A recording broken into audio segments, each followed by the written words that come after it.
Vlad dun po sa ating usapin ngayong gabi. At unang-una muna, inyo pong reaksyon ano, mula po sa nasa sektor po ng edukasyon. Dahil kanina, doon nga po ano, sa pagdinig sa Senate Blue Ribbon Committee ay may isa pong pangalan na nabanggit.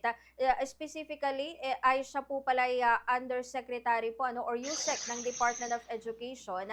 Itong si DepEd Under Secretary Olayvara. Ano po yung opinion na bigla pong may opisyal ng Department of Education, hindi lang basta opisyal, kundi mataas po ano, na opisyal po ng DepEd ang idinawit ang pangalan po dito sa nasabi pong anomalya sa mga proyektong ito po, sir. Well, Mare, nalulungkot tayo dahil katulad din ng ating binanggit na mayroong 1,000 na classroom na substandard. Itong nabanggit ni Engineer Bryce no na may ilang mga opisyales ng DepEd ng Department of Education na nasa sangkot no.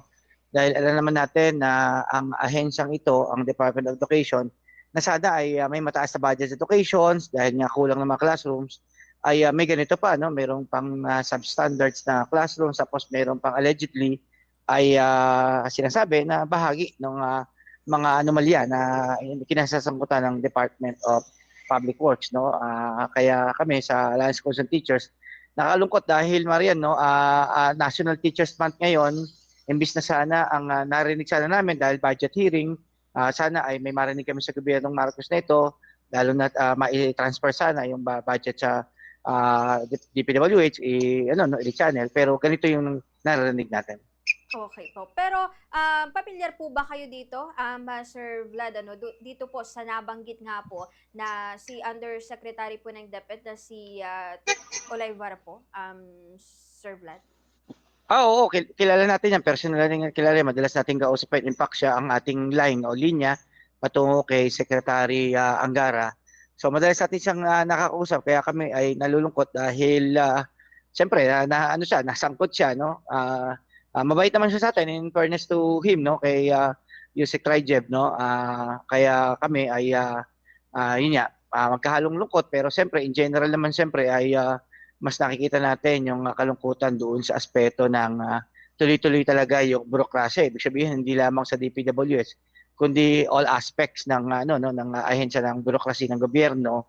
Mm. At ang narinig natin sa testimonya kanina sa Senate hearing ay ano no malalaking tao na pero ang inaasahan pa namin mas tumuga pa o mas kumanta pa no at hindi na lamang si Saldico ang ang ating ano no ang speaker dating speaker kung matatandaan din natin si Vice President saka si President Marcos no doon sa siniwalat ni ACT Teachers Party List Antonio Tino na tumanggap ng ano no ng suhol o sabihin natin ay election pera o may kinalaman sa eleksyon no yun sana rin yung kailangang makita rin natin hindi lang din yung mga maliliit na tao.